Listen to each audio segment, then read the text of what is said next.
News.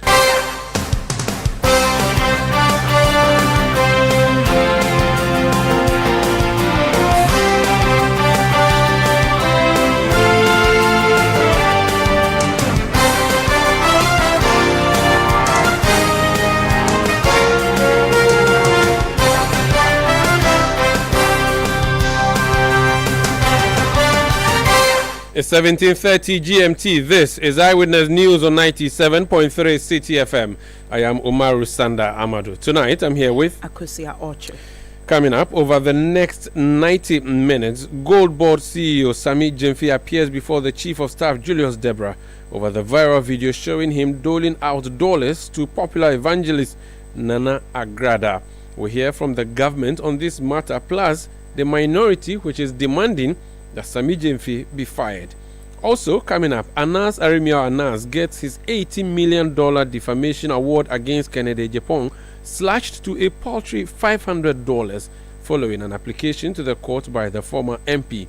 And later on Eyewitness News, as lots of government appointees for the positions of metropolitan, municipal and district chief executives get rejected, we hear from the Greater Accra Regional Minister Linda Okulu, who is serving notice that government appointees in the various assemblies where MCEs are not being elected would be sacked.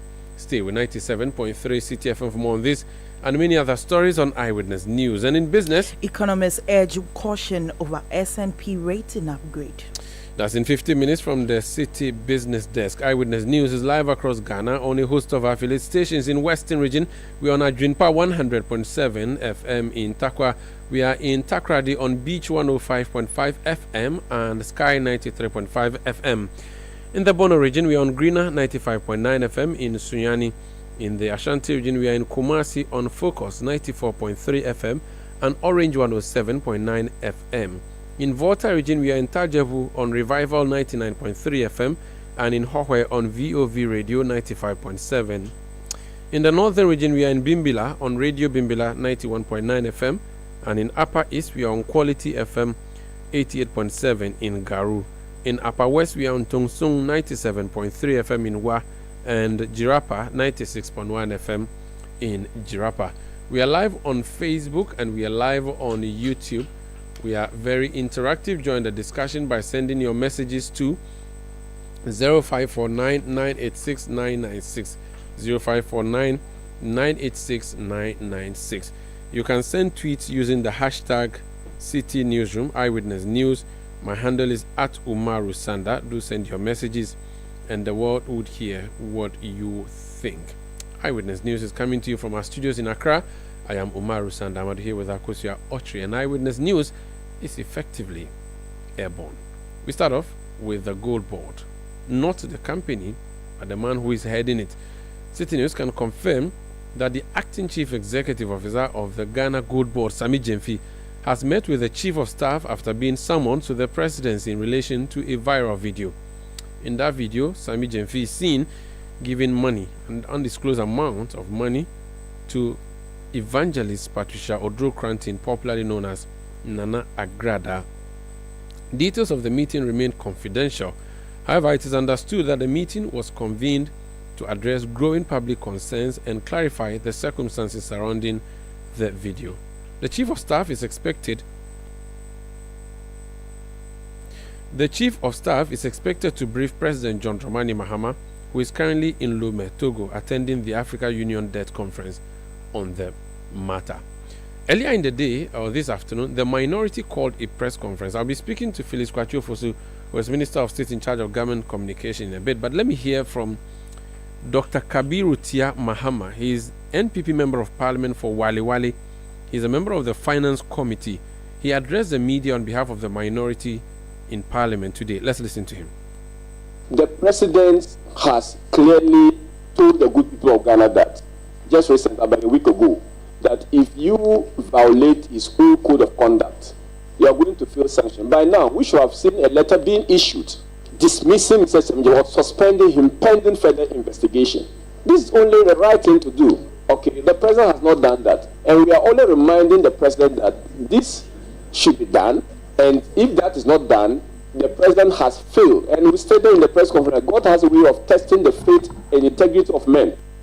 So that's Dr. Kabiru Tia Mahama. The Honorable Felix Kwachio Fosu is Minister for State in charge of Government Communication. You're welcome to Eyewitness News. Oh, thank you, Maru. Your colleague MP says by now they should have seen a letter. You are the one who has generally been issuing all those green letters announcing appointments or at least publicizing them.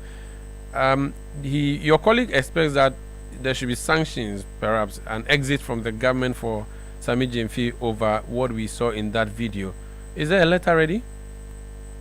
Well, let me say that generally, as a government, we respect the sentiments of the people of Ghana.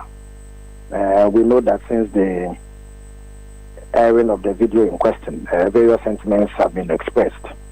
We are a government that is committed to governing the country in a decent manner and holding ourselves to high standards. So we take on board the concerns that the public have raised. It only also shows that people expect a marked departure from the free-for-all that happened under the MPP administration. It is a part of the reasons why the Chief of Staff took the step that he's taking today. And as you rightly indicated, once the President returns, he will be briefed for any further positions to be canvassed on the matter. Except that the moment the MPP jumps into this, you know that they are just dabbling in opportunistic politics. They don't believe any of the principles that they are espousing. If you take a cursory look at their behavior and conduct in government, there is not a party that has any respect for modesty or even decency in public office. It will be interesting to hear anything that the MPP or the minority, then majority, or the party as a corporate body said on other matters that happened. $1 million that was found under Sislata Perez bed and what have you. They didn't say anything. So why have they suddenly found their voice in this matter? You can understand that they are just dabbling in politics. Sami Jemfi is a thorn in their flesh. He was front and center of the NDC's efforts to dislodge them from power. And you can only see that they bear him a grudge. But that said, as I indicated, we respect public sentiment on the matter. And I think that significant steps have been taken, which shows that government is committed to ensuring that decency and modesty prevail in the way that all appointees conduct themselves. You said significant steps. You want to share with us what these steps were or are? Well, to begin with, Mr. Sami Jemfi himself has taken a bold step to indicate that he has reflected about the matter and perhaps given the opportunity, he may do things differently. That in itself is in consonance with the provisions of the Code of Conduct. The fact that the Chief of Staff summoned him to the presidency today is in itself an indication the government is interested in finding out what has happened and seeing what can be done to remedy the situation. So when I speak of significant steps, these are steps that one can acknowledge. These were clearly missing when President Kufuor was in power. The MPP that today seeks to play politics with this matter and jump into it didn't do any such thing. We saw impunity, abuse of power, total disrespect to the people of Ghana, which did not attract any form of scrutiny from the government of the day or the president of the day. So we remain committed to ensuring that the right things are done in government. So he has met the Chief of Staff, and then what happens next? What next? Well, you put out the information accurately that the president, who happens to be on an external assignment, once he returns, will be briefed on the matter, and further discussions on it will be communicated. But what does government feel, or how does government feel about the video? Is government feeling any repulsion, or government feels I think it is proper? Mr. Sami Jemfi himself has said, or that upon reflection, perhaps he will do differently given the opportunity. The very fact that he has been invited to the presidency is indication that governments want to look into the matter and see whether any corrective measures can be taken. That is what we are on at the moment. Very well. You mentioned the president is outside on an international assignment. What's the status of the vice president's health? Well, I think that over the weekend, the president posted a picture that he took with the vice president on Saturday, which puts any doubt that anybody may have held legitimately to rest. Once again, you recall that in the immediate aftermath of the announcement that the vice president was unwell and therefore had sought treatment, elements in the NPP began to spin falsehoods and make claims that are completely at variance with the reality. So the picture of the president poster showed clearly that the vice president was in good health and was taking a bit of a rest and should be back at her position in the coming days. Very well. Thank you so much for speaking to us. The pleasure is all. That's Felix Kwachu-Fosu. He is a member of parliament for Abra Sebu Kwamankesi. He's government spokesperson or his minister of state in charge of government communication. This is Eyewitness News on 97.3 Citi FM. We can listen more to what the Waliwali NPP member of parliament has been saying on this particular subject at a press conference earlier. We're scheduled to speak to him. Unfortunately, we cannot reach him. So we'll just give you a few more of what he said at the press conference earlier. The president has clearly told the good people of Ghana that, just recently, about a week ago, that if you violate his own code of conduct, you are going to feel sanctioned. By now, we should have seen a letter being issued dismissing Mr. Semje or suspending him pending further investigation. This is only the right thing to do. Okay, the president has not done that. And we are only reminding the president that this should be done. And if that is not done, the president has failed. And we stated in the press conference that God has a way of testing the faith and integrity of men. This is a classical case of a test put to Mr. Jomara. So we are not jumping the gun. We believe that when our voices are being heard, the president will know the enormity of the issue and will respond accordingly, but not just the whims of few people who spirit around the president who may be driven by their personal interests. That's Dr. Kabiru Tia Mahama. He is NPP member of parliament for Wale Wale in the Northeast region and member of the Finance Committee of Parliament. Akosia, we have more stories on this, don't we? Yes, we do. And political analyst Dr. Jonathan Asante-Otre has described the act of handing money to evangelist and former fetish priestess Patricia Odro-Kranting, popularly known as Nana Agradaa, as a grave misstep that tarnishes the corporate image of the National Democratic Congress. In an interview with Citi News, Dr. Otre warned that the incident risks alienating voters who supported the NDC and could negatively affect public perception of the party. Well, politically, it is also not good for the corporate image of the party in government, that is the NDC. It is a very sensitive issue. It is not good for the perception of the grassroots. It sends a very bad signal to the grassroots. The moderate in the country that voted overwhelmingly for Mr. Mahama, it's also not good for those optics as well. It is equally not good for the senior colleagues within the party, and in terms of the entirety, as I said, the corporate image of the party. And so the only way, or some ways that we can suggest would be the fact that Mr. Samijinsi himself has started something, and that is he apologizing unconditionally, for such an indiscretion on his part. Because as smart and intelligent as he is, I think that he lost his guard on that particular score.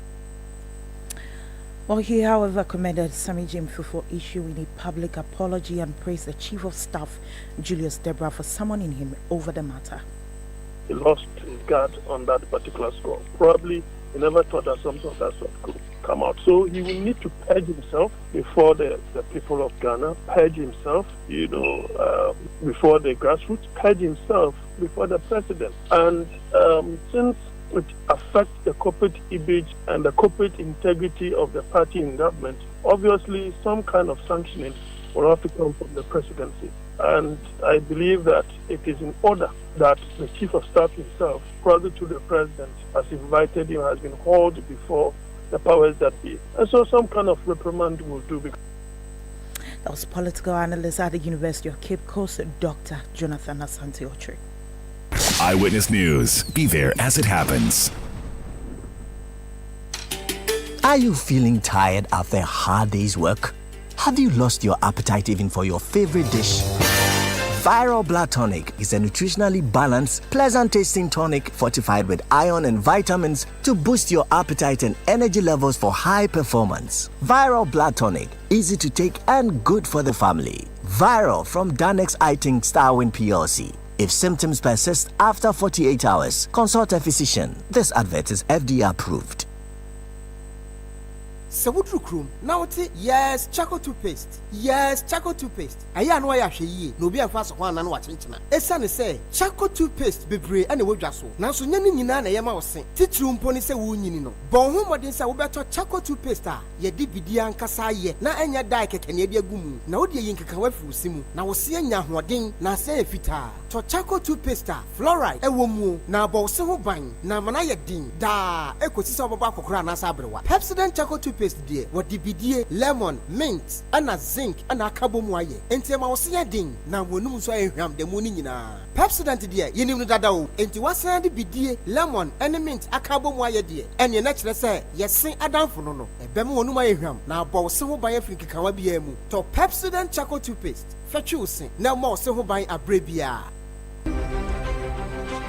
Visit West Africa's largest and longest running mining and power exhibition and conference, WAMPEX. It's happening from the 28th to the 30th of May 2025 at the Accra International Conference Center and the Grand Arena. This is your opportunity to engage with over 5,000 participants, including industry professionals from across the region. Don't miss out. Register now and be part of the future of mining and power in West Africa at www.wampexwestafrica.com.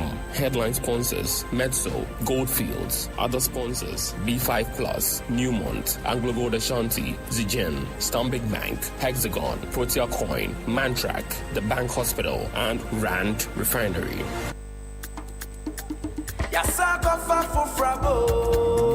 Pepper powder, pepper jawo. Sankofa pepper powder, Sankofa pepper powder, Sankofa pepper powder. Abuna abonje krakra, Sankofa pepper powder,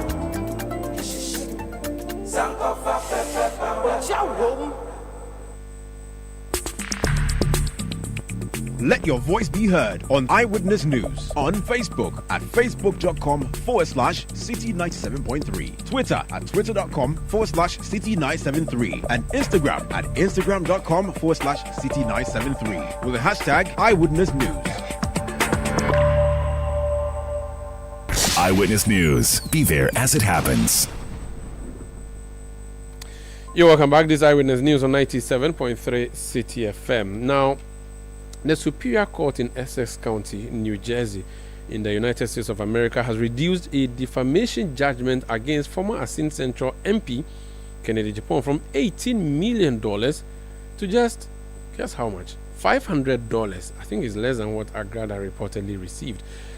$500. So from $18 million to $500. The lawsuit, initially filed on May 17, 2022, was brought by investigative journalist Anas Arimia Anas. It accused Kennedy Japan and Ghanaian media personality Frederick Asamoah of making defamatory statements against him. A few weeks ago, a U.S. jury found Kennedy Japan liable for maliciously defaming Anas and awarded $18 million in damages. However, Kennedy Japan subsequently filed a motion for remittiture, requesting that the court reduce the amount, arguing that the jury's award was excessive.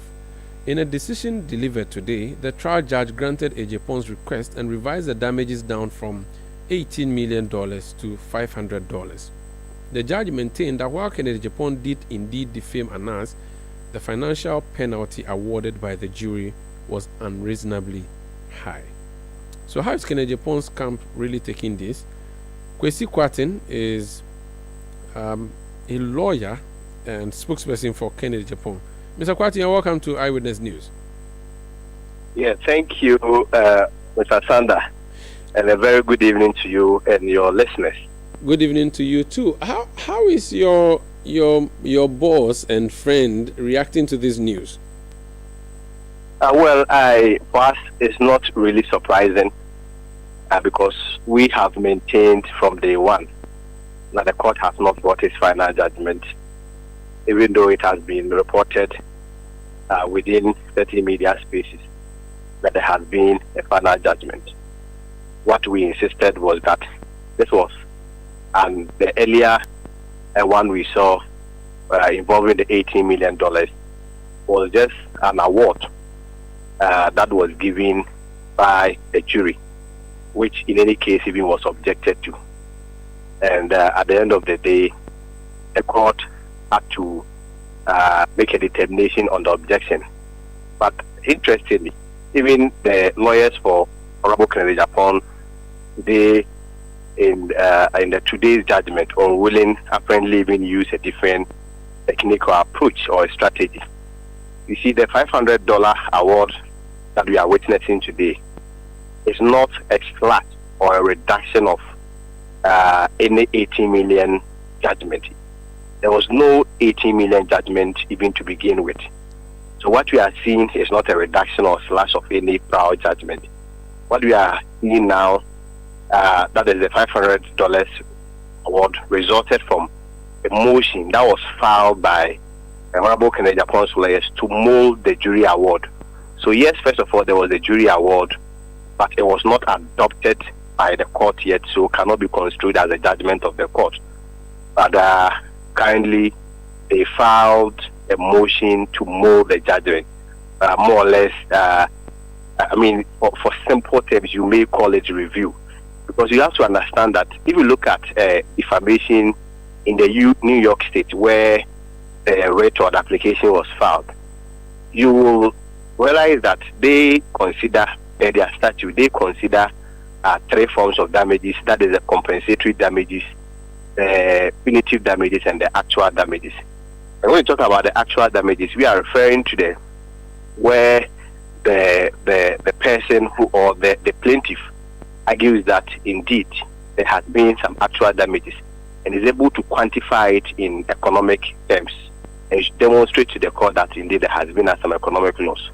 If you do not ask for actual damages, automatically per the laws of New Jersey, you are not entitled to punitive damages. So therefore, what the court will look at is compensatory damages. And if you look at the whole entire writ by Mr. Anas, he never laid claim or any relief in the area of actual damages. So what the court was only restricted to do within the current circumstance in the present case was to only award the compensatory damages.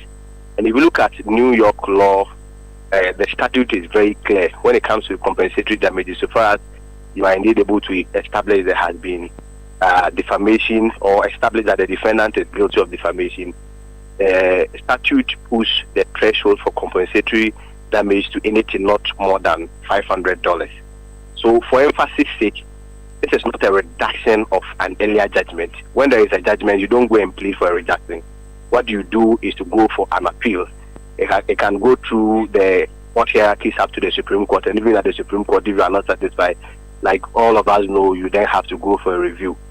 The strategy that was adopted this time around is just a motion or an application by the defendant's lawyer. When I refer to the defendant, I'm referring to Honorable Kennedy Japan's lawyers, mold the proposal or the award that came from the jury, and that has resulted in the $500 that we are witnessing. And for us, we wish the court had not been awarded anything, but I mean, certainly in the wisdom of the court, they are of the belief that Honorable Kennedy Japan should pay $500 as compensatory damages to Mr. Anas.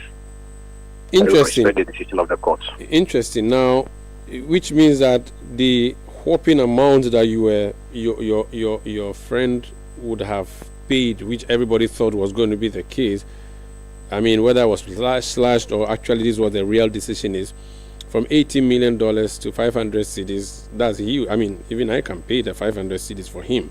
But it's dollars. I mean, $500 to him. I mean, now the CD and the dollar, you've forgotten, it's almost neck and neck. So $500 versus 500 cedis, very close. Now that we are sharing dollars in this country. No.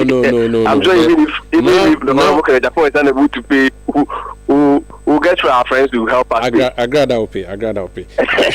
That's on the lighter side. But Anas looks at it from a different angle. He says our victory is in the judgment and not the award. And if you look at the last but one paragraph, he says Actually, he says before that, he says, many avenues of redemption accrue to me, but it is important to state, as I previously did, that this fight has not been about the money, but rather a fight for truth and justice. I am happy that not a single allegation was proven against me in court when Kennedy Japan was given full opportunity to substantiate. I'm reading this as a premise to ask my question. Your friend who you speak for has political ambitions. Now, for him to be found liable of character assassination in a court is a big deal. So he may not be paying so much in monetary terms, but the fact that he has been found culpable or liable in court should be something that disturbs his image, does it not? Well, I think eligibility criteria for running for the office of a president in any country is stated clearly in their laws. And if you come to Ghana, it's also not an exception. I am not sure, just on the mere basis of going to court or somebody taking it to court, and the court more or less siding with some of the reliefs by the applicant, necessarily concludes that you are not eligible to run for office in your country. Even in America itself, where this judgment was passed, Trump himself was convicted and was waiting for sentencing. Yes, so he's the president of America. So I do not see how within Mr. Kennedy Japan's circumstance it will be anything different. He subjected himself to the principles of rule of law and accountability in America, and at the end of the day, the court made a decision.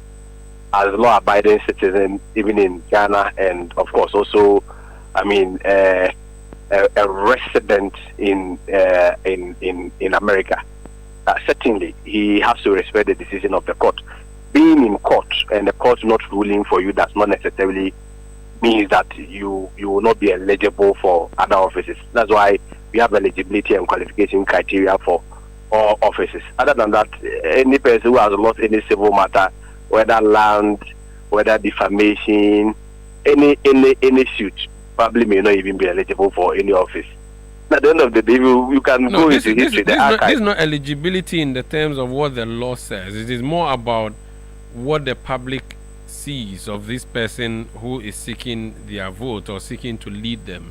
This person has been found liable of defamation. That should be a big deal in terms of his character and the things he says about people, and the fact that he has not been able to prove any counterclaim that he made against Anas Arimi Anas in court, and is having to pay, even if it's $500. Anas says it is not the money, it is the judgment. First of all, I think we have to understand the legal route in its full context. The fact that circuit court or district court in New Jersey rules for you does not necessarily mean that if today I even want to contest the judgment, I do not have the right to contest. That judgment is not an absolute judgment, especially looking at the context where your question is coming from. If it has to do with whether or not we even want to construe that as a full judgment, recourse even lies to us. We even pursue it and overturn the judgment up to the Supreme Court. And I'm telling you that even in America, Trump, the current president of America, who at the end of the day was even convicted by the apex court of the land, still became the president of America. Why? Because the law is speaking to ourselves. You're welcome. That's Kwesi Kwarteng. He speaks for Kennedy Japan, former member of parliament for Asin Central. Let's go on the other phone line and speak to Robert Ni Ade Clegg. Now, Ni Ade Clegg was on radio many years ago when I was in GSS or even earlier. He's a media practitioner, but also a lawyer practicing both in Ghana and the United States of America. Ni, you're welcome to Eyewitness News. Omar, thank you very much for having me. How are you doing, sir? I'm all right. I'm sure you are fine too. I'm doing good. This news that we are reading tonight, so Kennedy Japan spokesperson has just explained to us that it is not necessarily a reduction of the award, but it still sounds like a big deal that someone takes a case of defamation to court, wins, and then we are told the person has been given an award of $18 million, and then suddenly it reduces to $500. Does it mean defamation as we know it here in Ghana is different from what pertains in America, where you have knowledge of their workings, the legal workings? Okay, I'm sorry I did not hear the gentleman, the respected gentleman you spoke with before you called me, and then you're saying something to the effect that is not necessarily a reduction. I wish I'd heard that for myself. But let me explain this to the extent that I understand it. I think that we all know what happened without belaboring it. This was a matter that went before a jury. And let's say that clearly so that people understand it. Because in Ghana generally, when there's a civil matter, it is not a crime per se. It's not a crime. It's not something that you are being prosecuted for, but somebody sues you. It's a civil court. We normally never see a jury in Ghana. So maybe that is the first point of call for clarification. In clarifying, so it means that in the U.S., defamation is treated as criminal? No. Okay. Please. Don't get that wrong. Okay. I'm saying that it's a civil matter. So you see, that is the clarification I'm seeking to do. Because you had a jury, you're probably thinking criminal. That's what I'm saying, that you can have a jury in a civil trial in the U.S. So let's understand that. That in the Anas case with Honorable Ejipong, there was a jury involved, even if it is a civil matter, because it's not completely over. That is clear. We had a jury. The jury, of course, works upon instruction and direction, and the jury comes to a certain conclusion. The jury came to the conclusion, based on the facts that we have, that there had been defamation by Honorable Kennedy Ejipong against Anas Arabiana, and therefore he had been found culpable. For which reason the jury thought that the award should be 18 million USD, which is what he should pay to Anas. We are clear on that. What may not be too clear to people is that in that system, there is something also. So please, the first one is clear to you. We can have a jury in a civil matter. That is what we had in this matter. Level 2. Once the jury comes to that conclusion, whatever conclusion they come to, there are two things that may happen. There's something called an additor or a remitter. Remitter, if you look at the spelling, looks like remitter, but it's normally just pronounced remitter. The person who wins may go back to the court and say, we've had the jury, but based on A, B, C, or D reasons, we think that you, the judge, should review the quantum of award and give me more. So additor. The one who loses also may go to court and say, remitter, reduce the amount. Why? Because it is excessive, it shocks the conscience of the regular person, things like that. From the fact that we have, it sounds as if Honorable Kennedy Ejipong has taken the route of a remitter. So the judge then is not going to determine whether there is defamation or not. That has been determined by the jury. However, the quantum, the amount, in this particular instance, 18 million US dollars, was now before the judge to determine whether that shocks the conscience, that is excessive, for which he could look at the figure. So the report we have today is that after doing that review, the judge, Beecham, I believe his name is, said that 18 million is excessive, and therefore I'm awarding $500. That is the issue. What we have before us is that, yes, the defamation stands. The amount being given to this man is too much based on the evidence before the court, and for which reason we think that, yes, there was defamation. However, $18 million is not what must be paid. To me, it's $500 that must be paid. I know that there's such a wide gap, and that's why it's making the news. But I believe that this clarifies the issues for us. Jury came to a conclusion. Jury gave an award. Remit it was called for by Kennedy. It goes to the judge. He does a review and comes to the conclusion that $18 million is too much, and for him, $500 is what should be awarded. That's where we are as of today. But I hope that's clear. Yes, very clear. It's a very wide gap. In fact, I decided to go on my calculator and punch 18 million minus $500, and it's 17,999,500. I mean, it's like the reduction. It's huge. But let's look at the reason for awarding cost against persons in a case like this one, it is supposed to, deter other people from engaging in defamation in the future. Is that correct? That could be just a strand. Okay. Normally, and it is not wrong, so it is correct. Okay. But I'm saying that is not the be all. So it's one of many. It's one of many other reasons. Absolutely. Great. The idea behind it is that reputation is always hard earned, and when you say certain things against a person, Umaru Sanda says something against me, Adekle, or vice versa, and Umaru doesn't like what I say, and what I say perhaps actually lowers your esteem in the eyes of the right-thinking members of society, as we say in Ghana. Things like that. You want to go to court and restore your reputation, right? You want the court to, say that what I said was not correct, it's either untrue, or it lowers your esteem in society, it destroys your image amongst your peers, it makes people disrespect you, it makes people have a bad opinion of you, things like that. It may affect your work, your business, everything else that you do. So for that reason, you go to court. The court should also, your injury has been caused to you. So normally the idea is that if I am found guilty, then of course there's injury that is caused. So you are trying to say in local parlance, you're a patao, so to speak, so that we will give you this amount of money. It cannot obliterate all the harm done to you, but at least it restores something to you. It also comes as an alarm to others to say, like you're saying, don't go defaming people, slandering people, whatever it is that you do, because it's not like to court you may be sanctioned for it, and all of that. So it's a way of meeting all those things and to keep society in check and to prevent people from publishing untruths about others or destroying their image, or destroying hard-won reputation, things like that. So I was actually going to use that as a basis to say, would you say this was deterrent enough? And I'm referring to the $500, so that if you went through that whole long process of litigation and you are being given $500 in Ghana, maybe that would be what?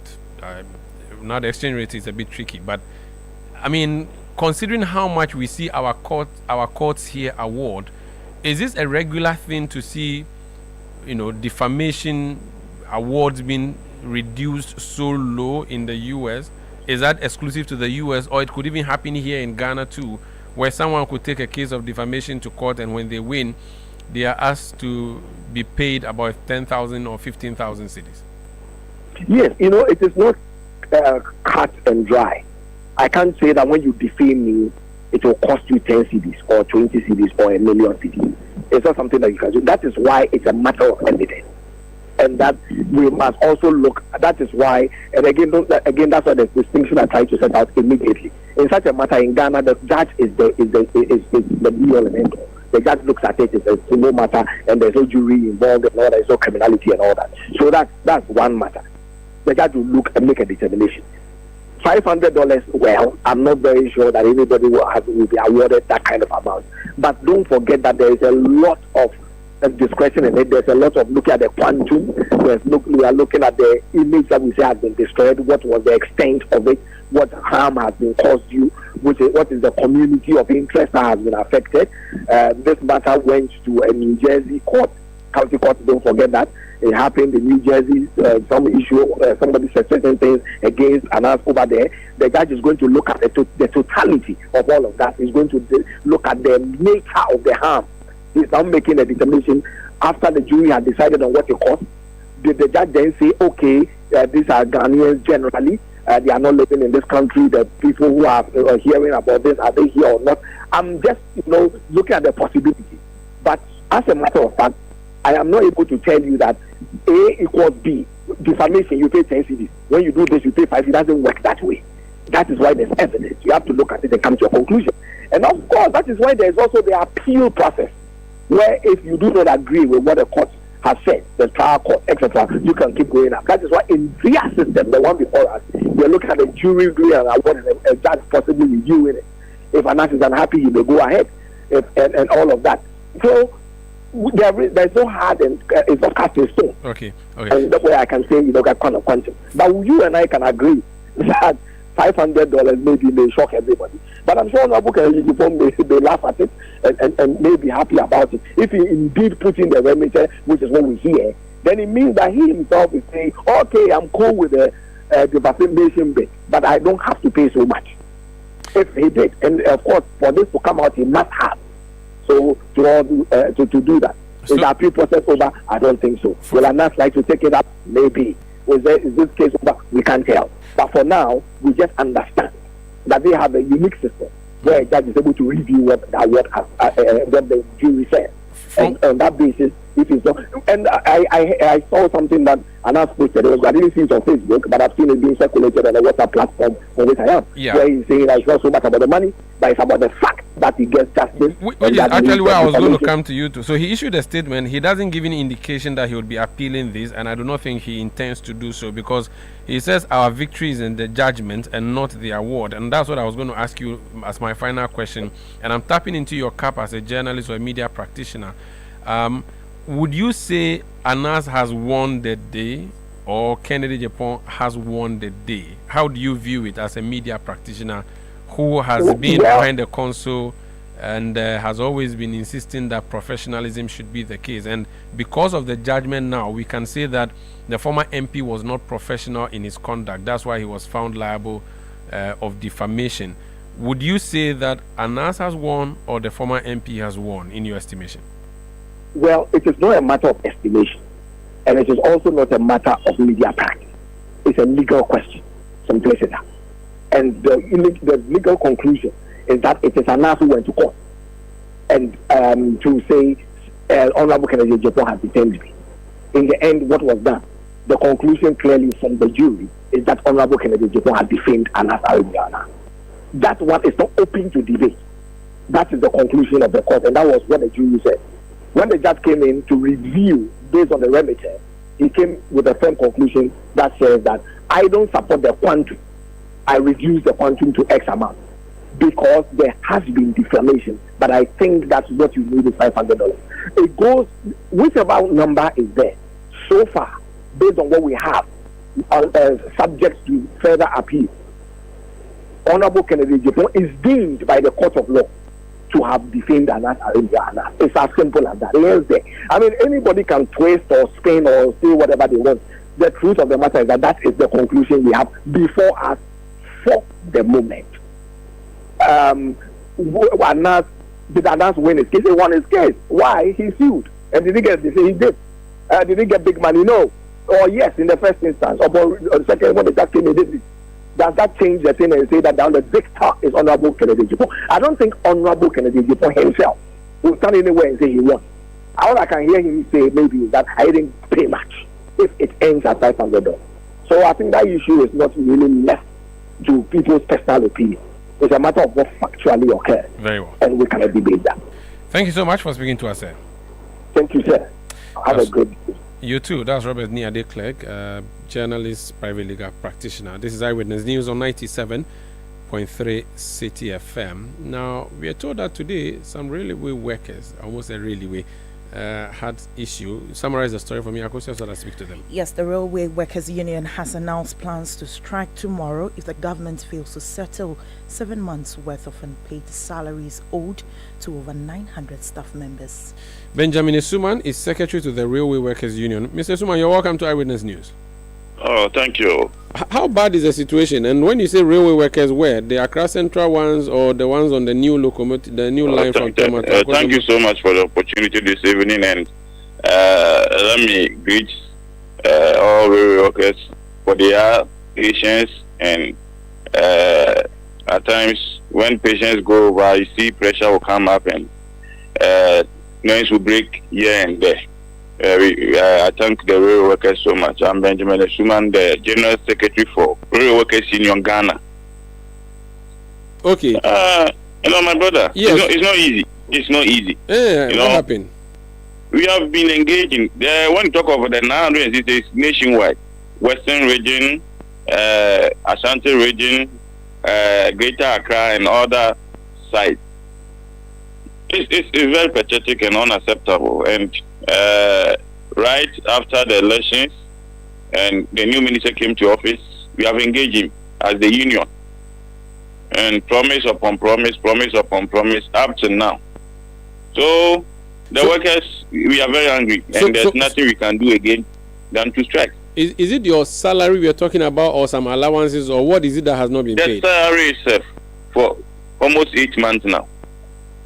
But why? Why were you? Why did they stop paying? Who pays you? Finance ministry or your ministry pays you, or the railway? The company, the railway company is 100% owned by the state. So any problem that comes, the state has to take in charge of it. It's the state who resources the company, who does the infrastructure works. But now the state is very bad. So we can't generate anything again to pay ourselves. So they haven't paid you for 8 months? Yeah, from last year, October up to now. And what have they said to you all this while? The promises, all the same promise. Oh, the minister will tell us, the union, we are going to pay this time. April, they promise us, April has left, we are in May, so the promises. And now, what told us that the president has given the directives for our salary to be paid. But it's not easy. Workers always come to work. Workers are still dedicated to their work. Workers still sacrifice. I mean, it's very particular that we don't know where they get their transport to come to work for good almost 8 months. My brother, it's not easy. It's not easy. How are you and your colleagues surviving? That's what I'm saying. Because some people have been following. They will be asking family members. They will be asking, how long can we be doing this? How long, my brother? And we've been engaging the stakeholders, the minister of transport. We've been engaging them. We are telling them that please do something for us. And what are they saying? Are they saying they won't pay, or they are begging you for time? What they are saying, the president has given the directives. So we should hold on. What directive? That you should be paid? Yeah, he has given directive to the Ministry of Finance to pay us. So if they gave you that directive, you should be patient. Why are you going on strike tomorrow? The problem is that one thing is, if there is any, we are not hearing any update anymore. The directives have come. Yes, we accept that. By now, we are thinking of the salary at the same time, the state of the company, the way forward. Now we accept. Government, president has given a directive for us to be paid. Accepted. So for now, even when the payment comes now, what will be for the subsequent month? Mr. Suman, there's no hope. Mr. Suman, I like that you say there's no hope, and actually that's the status of your company now. Frankly and brutally speaking, the rail sector is I don't know. There's nothing to write home about the rail sector. I am a fan of rail, but that machine you have running from Agbogloshi to Tema looks like a piece of scrap metal, and honestly, we do not have proper commercial rail working either. The line to Amasaman has been dead for like forever. There's a new line from Tema that goes through my village to Akosombo. I do not think people hop on that train to Accra or Tema.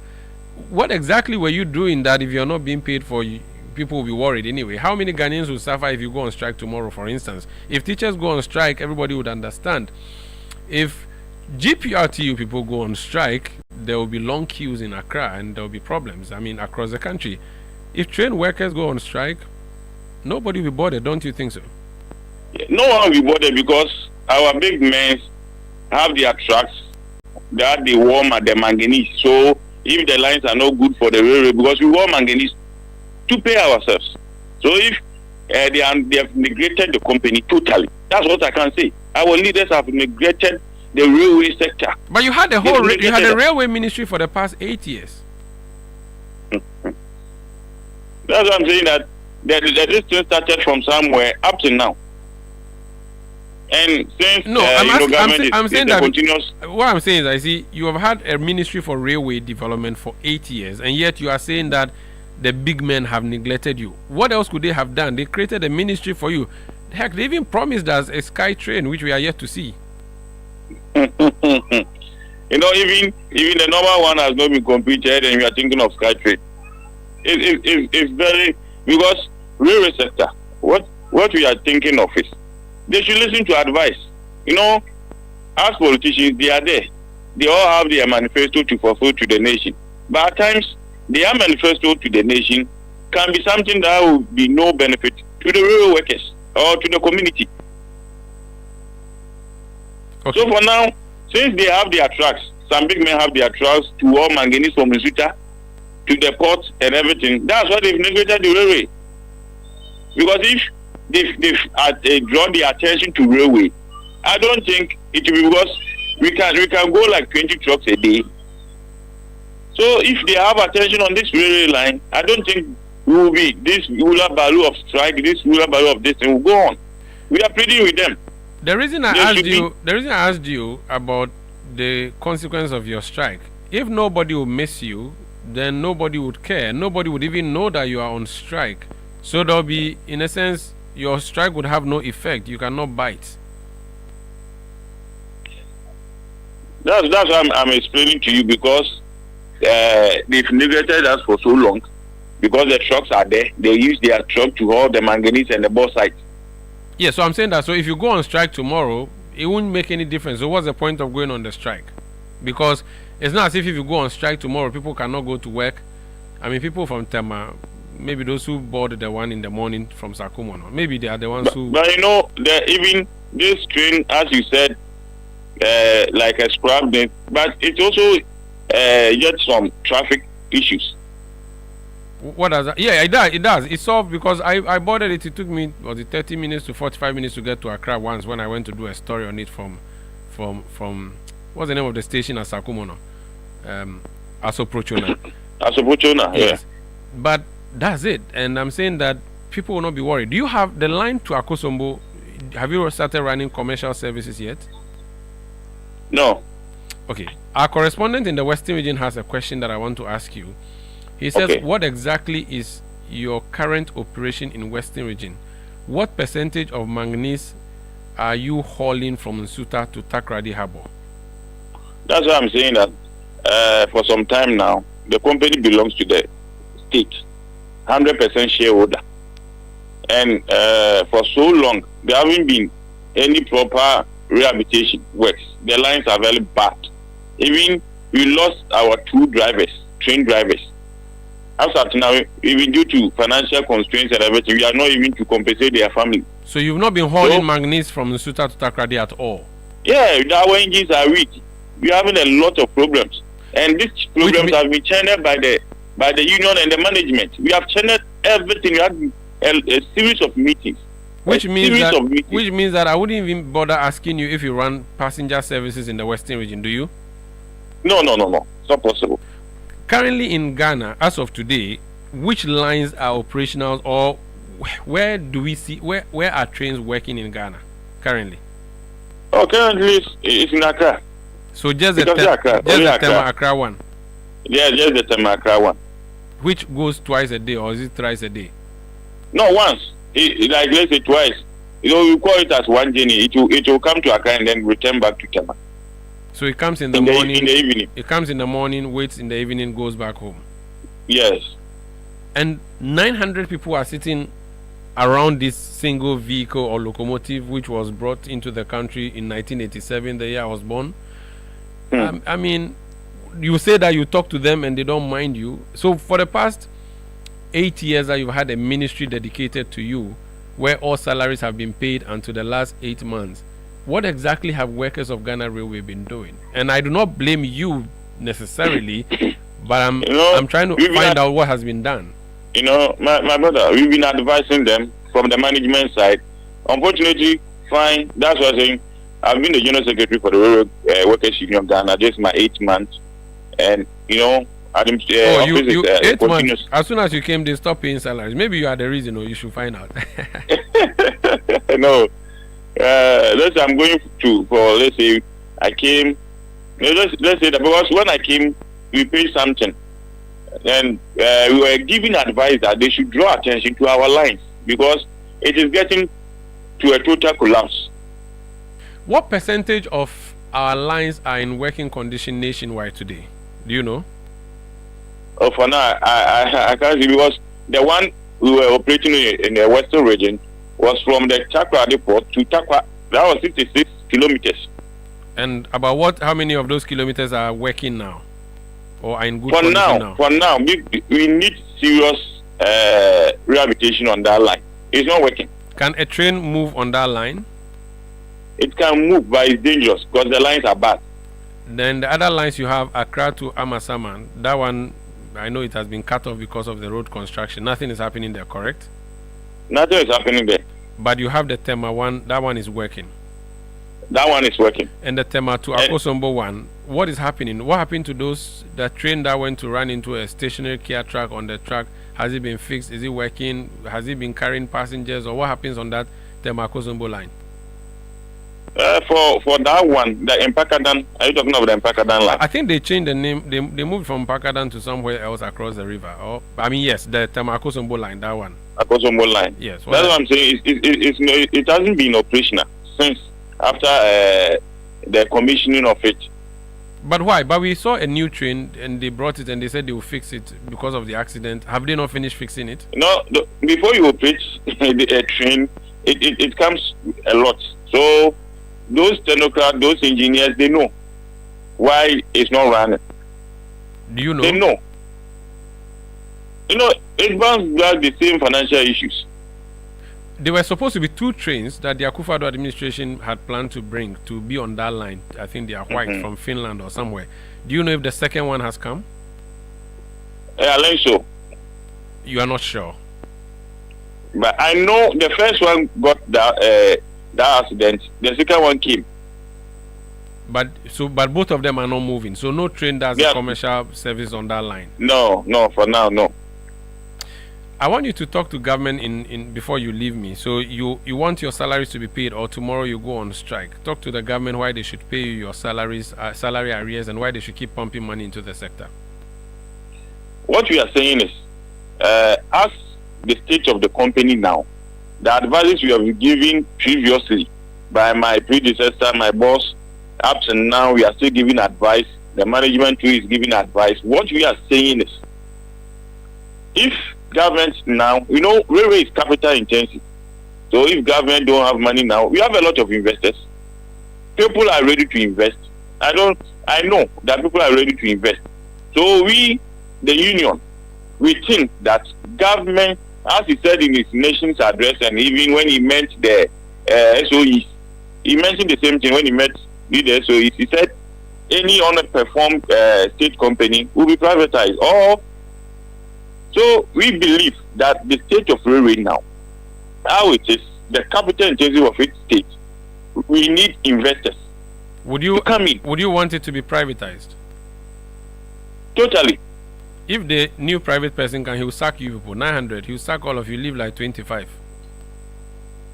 That's what we are saying. Then you go on demonstration and say that we have our big fathers who have served railway. Some are in the service for 40 years, 35 years. And when the investors comes and they will pay them off, then they will remain those youths who are ready to work with them. Very well. So that's our hope, that government will understand us, bring in the investors. We sit down as union with the labor and the TUC. We have a good terms.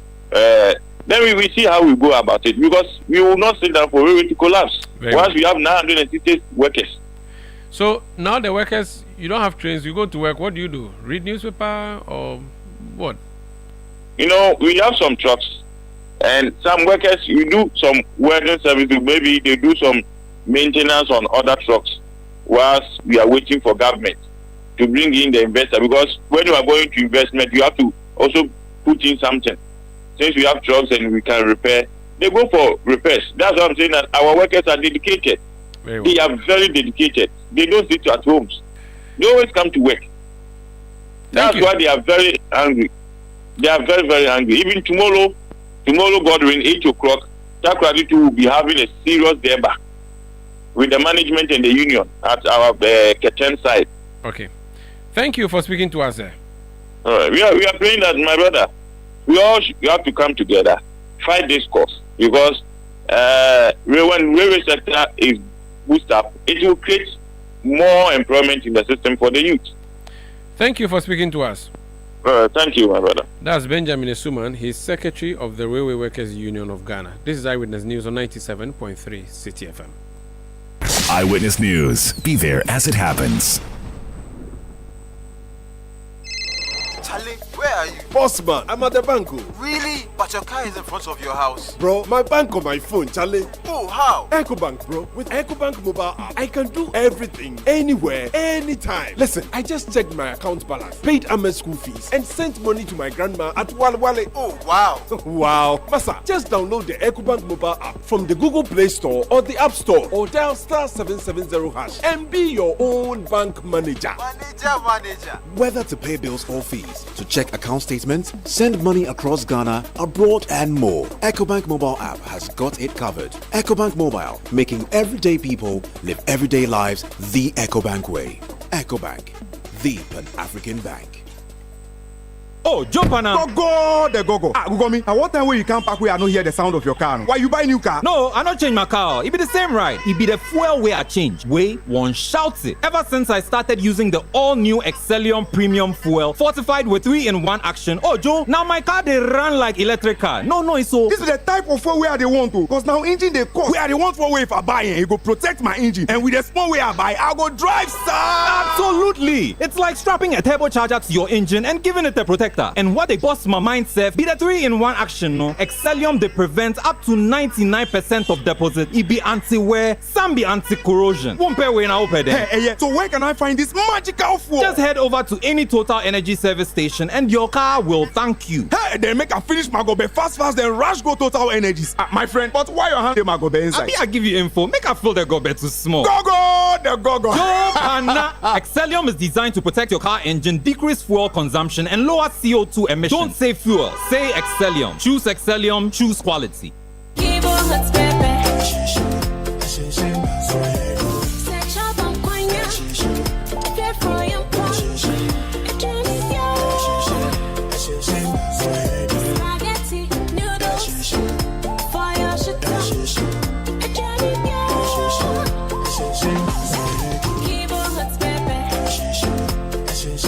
New Kivo Hot Pepper Powder. Loco shoe. This advert is FDA approved. Eyewitness News. Be there as it happens. Get the details. Every significant financial transaction, every market movement, and all the policies that affect your business. Citi Business News. Be informed. Hello there. Welcome to Citi Business News on Eyewitness News. I am Akosia Ocho. Let's settle for the details. Economic watchers are urging the government to remain measured in its response to the recent upgrade of the country's credit rating from selective default to CCC+. While the upgrade is seen as a positive development, they note that it is still modest and should not be seen as a major milestone yet.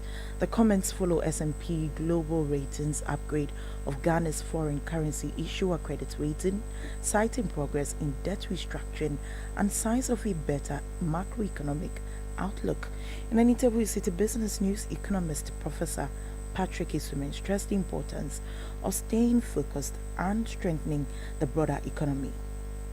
It's not too much to be excited about, but I think when you consider the assessment about the currency, about the economy, where it said it, then I think there are something in it. To hear that they expect that the pressure on the currency to return is something that was quite instructive to see. I think our objective should not necessarily be to get a higher rating upgrade. Our objective should be to fix the problems with our economy. Once we fix the problem with our economy and the economy becomes more robust and growing strongly on our fiscal side in order, the upgrade will come. So I think we shouldn't make it a focus to try and necessarily to get an upgrade. We should focus on fixing the economy. The upgrade will follow.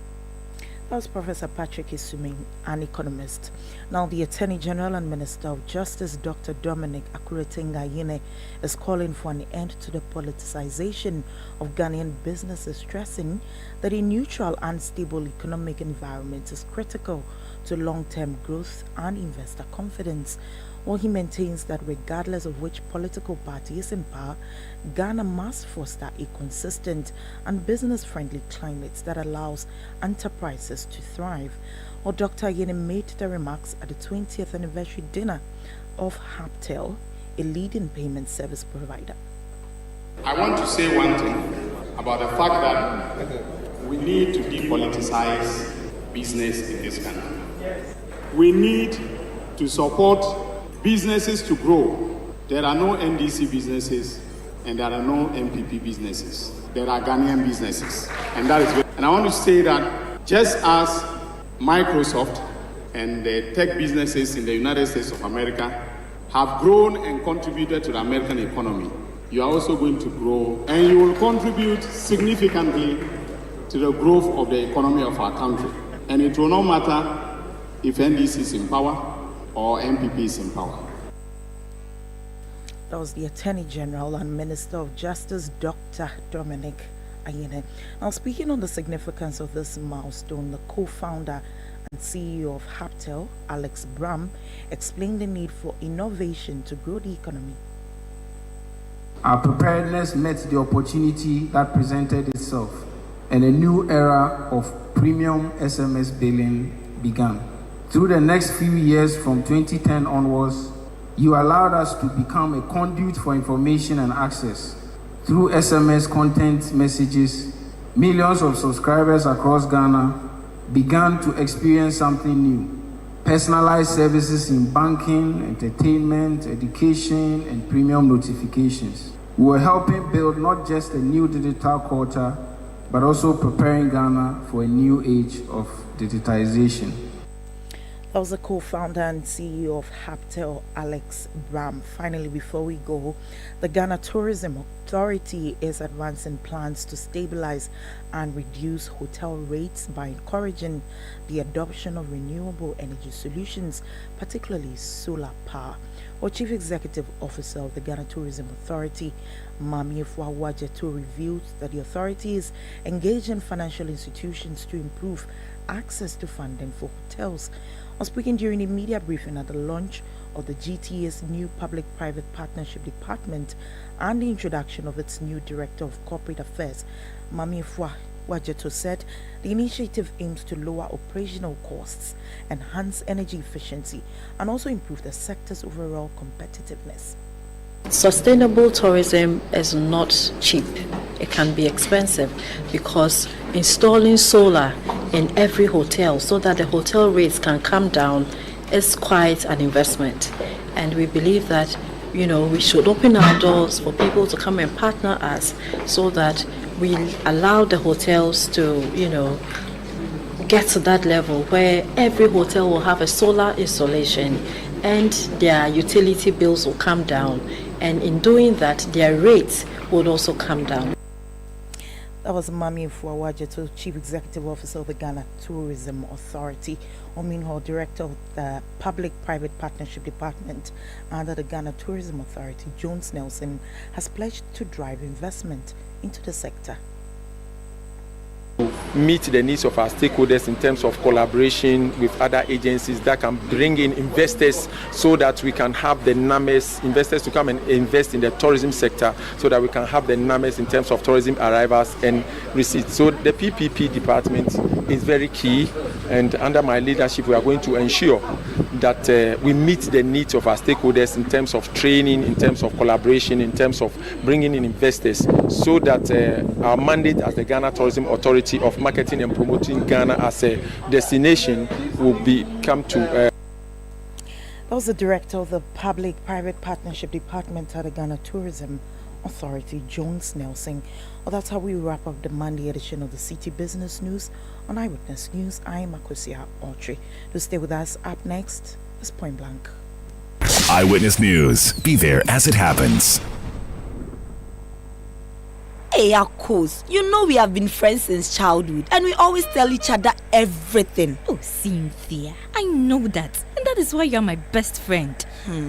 We even eat together and I have spare keys to your room. I also know your phone password. Cynthia, don't I also know your phone password? Yes, so. But what about your Momo PIN? Hey! No way. Indeed, Akos. Your Momo PIN is your secret. Do not share your PIN for any reason or give your PIN to someone to send cash on your behalf. Debida, never give out your PIN or OTP as a means of claiming a so-called promotional prize won. Your PIN is like your toothbrush. It only belongs to you. Stay alert.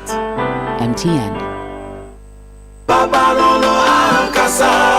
Polytech is everywhere, durable and authentic. Stronger brand you can trust. get sumo, Rambo, and get sumo super. And the police challenge we dey. Politan, papa no no, papa no no, papa no no, papa no no, papa no no, Ankasa. Politan, the original, always the best.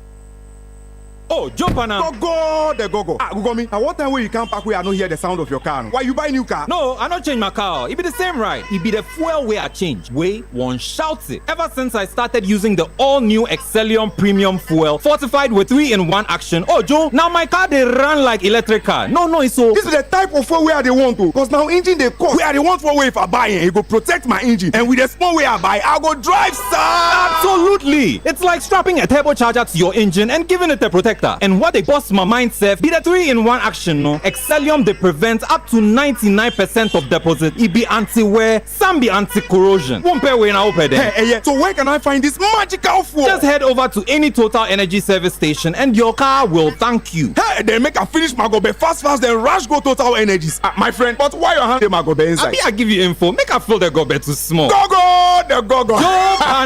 Excellium is designed to protect your car engine, decrease fuel consumption, and lower CO2 emissions. Don't say fuel, say Excellium. Choose Excellium, choose quality. Eyewitness News. Be there as it happens.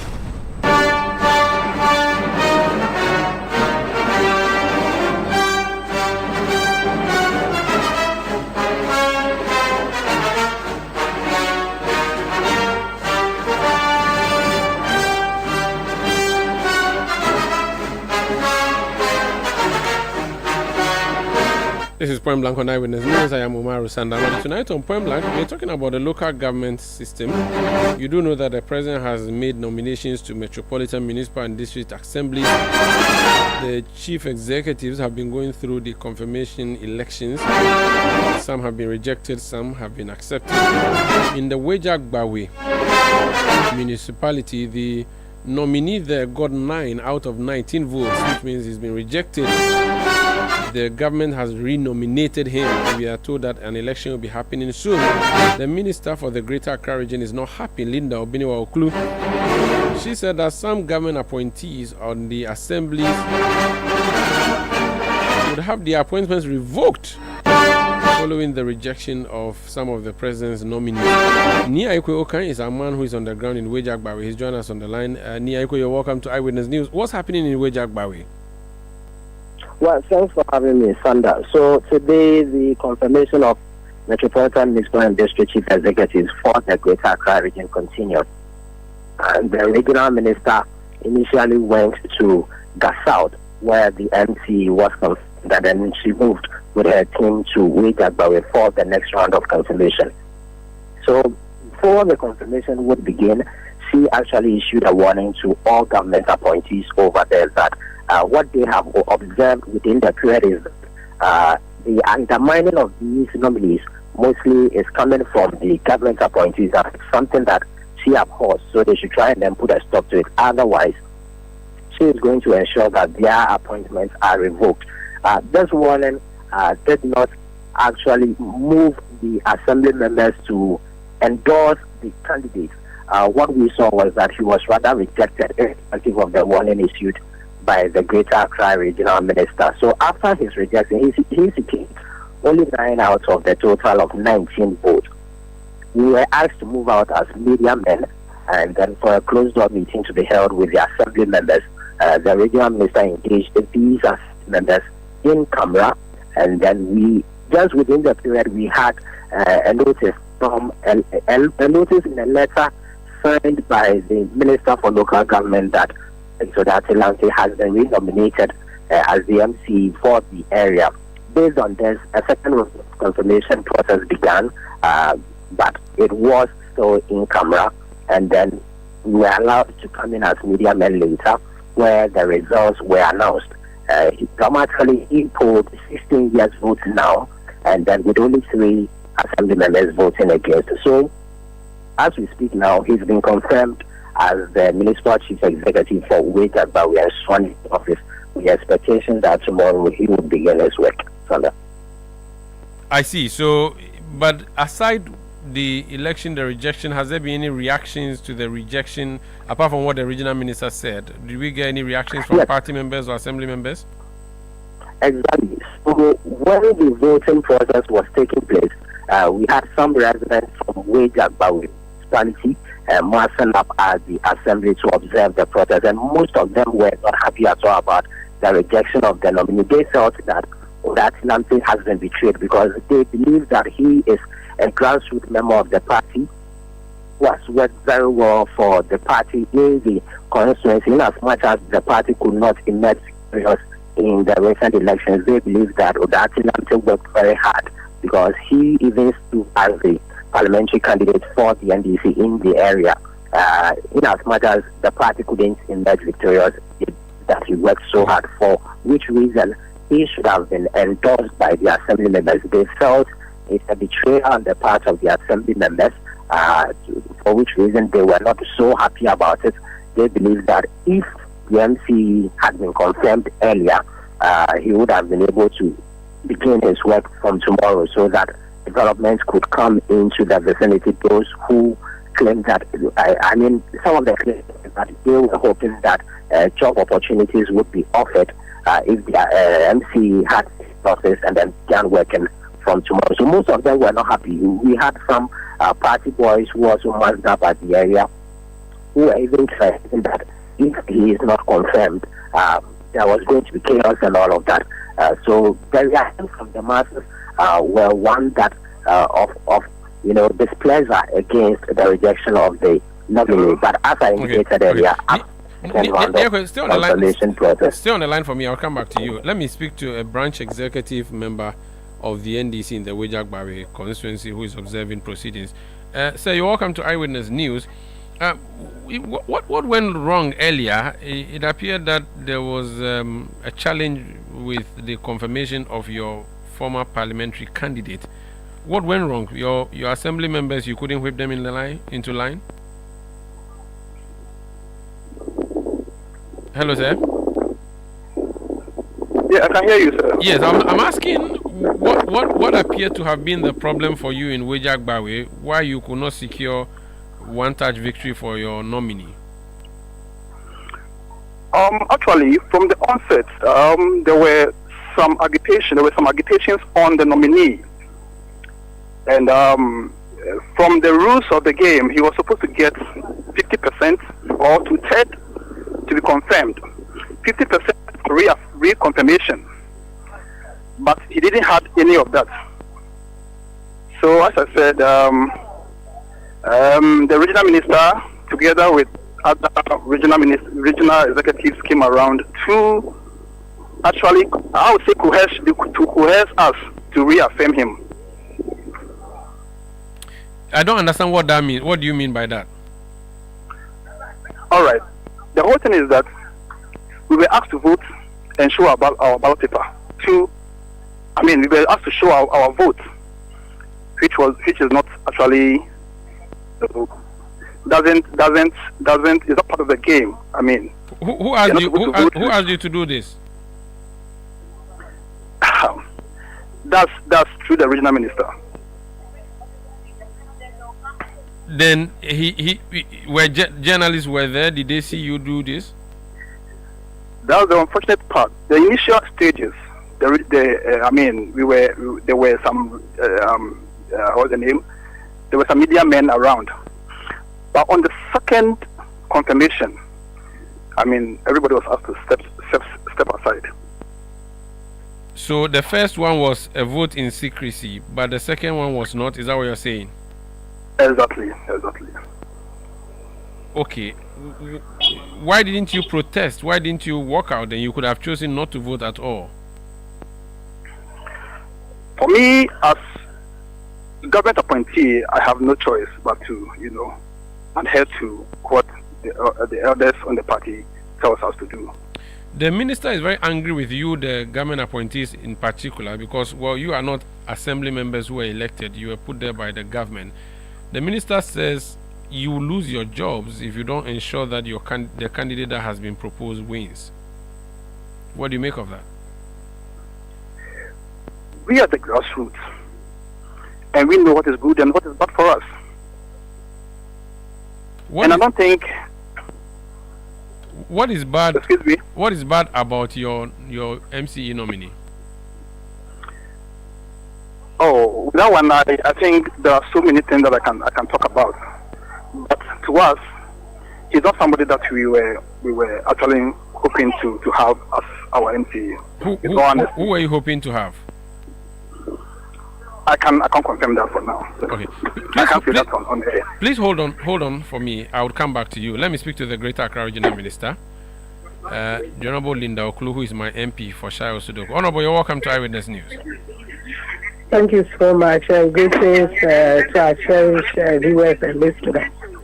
You had earlier threatened your government appointees that they should help make sure the president's nominee is confirmed or they lose their jobs. That notwithstanding, your nominee still lost the election the first round. What happened? Is there a problem between the rank and file and the executive?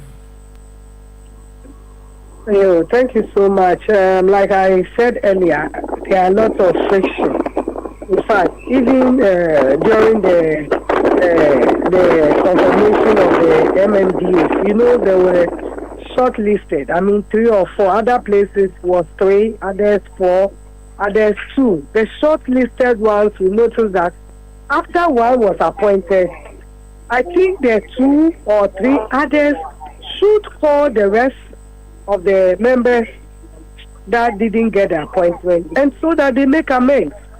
Are you getting? Some that we interview said they called them, they didn't pick, and so that has been a challenge. In fact, some of the places we went, you notice that we have groups, a lot of groups there, 3 groups, chanting the other people who were not appointed, their names. We want this, we want.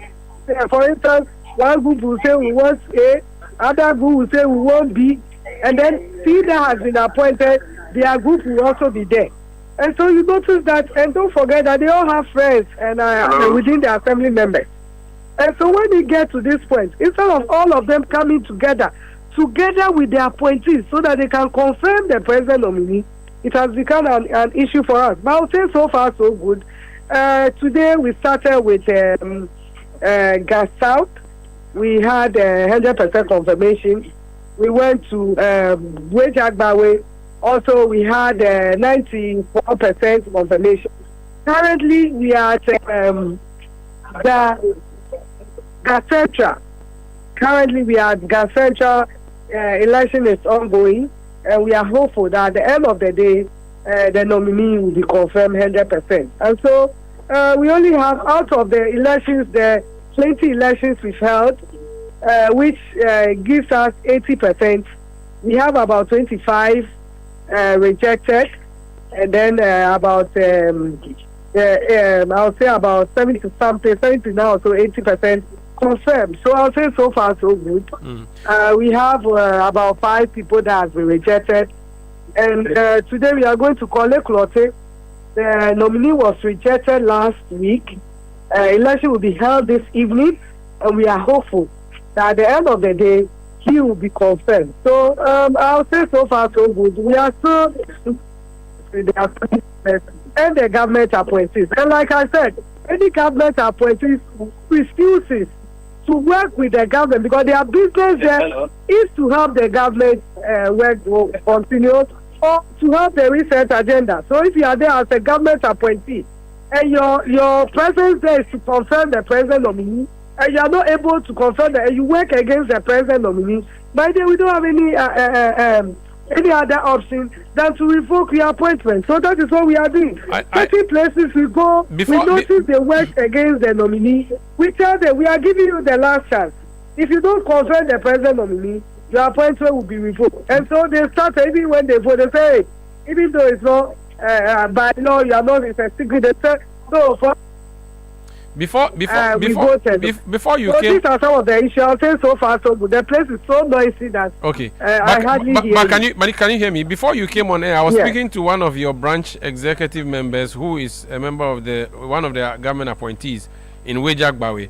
He said that you ordered them to show their votes the second round, and you drove the media out so that you are forcing them to choose. A government appointee told you I ordered them to show their votes. Yes, and that you forced them to choose one, the nominee, and you also made the media get out of the voting area. For wage Agbawe. Yes, I'm just coming for wage Agbawe. Yes, I'm saying that. I said, you see, that is what I'm saying, that some places that in fact we don't even tell them by law you don't have to show a certificate, but others know that to be said, they just and so you are a government appointee and your business in the house is to confirm the president of the.